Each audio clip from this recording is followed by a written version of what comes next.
Everybody, welcome back to Bush with Coaching with me, Martin Carter. So if you've watched or listened to any of my other videos, or if you've read anything I've written, you've probably guessed by now that I love stories. Stories are great, really powerful ways of helping us get a new perspective on something. And of course, this isn't a new idea. Stories are as old as language itself, and possibly even older, in that our ancestors told stories via cave paintings. And most of the fables and fairy stories and legends and myths that we share today can be traced back to some of those oldest stories. But actually, whilst I love those traditional stories, the most powerful, most inspiring, most energizing and engaging stories I hear are the personal ones. The ones that people tell me about their real lives. And when it comes to our lives, we're all master storytellers. But there's a flip side to this. Because in my work, I tend to get to know people quite well. And after a while, invariably what they do is share their other stories with me. And these are the internal stories. They're limiting stories that have them play small and have them play safe. The stories they tell themselves about their limitations and their weaknesses and their failures. And we all suffer from this, including me. A few years ago, I was in a meeting with two much more senior colleagues who I admired greatly.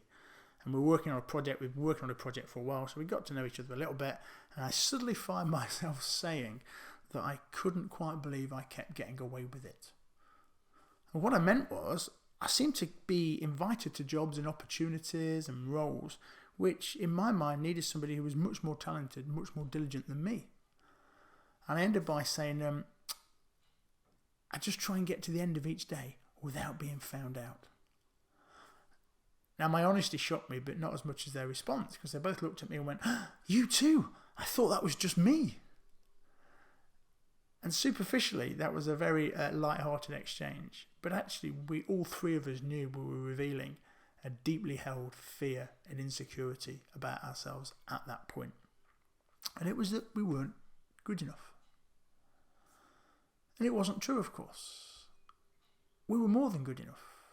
Frankly, if you looked at what we were doing, it wasn't that hard. We were made good enough. In fact, we were made to be even better. But our internal story was holding us back, having us play safe, having us play small. And since that time, I've tried to tell myself a different story. One where I tell myself that regardless of what my internal voice says, my best, whatever that is, will be good enough. Do I really believe it? Well, not usually, but it's enough to get me started, and it's enough to have me turn up at my best. The thing is, if I turn up at my best and it doesn't work out, how bad would it have been if I'd have turned up at less than my best? So what's your story?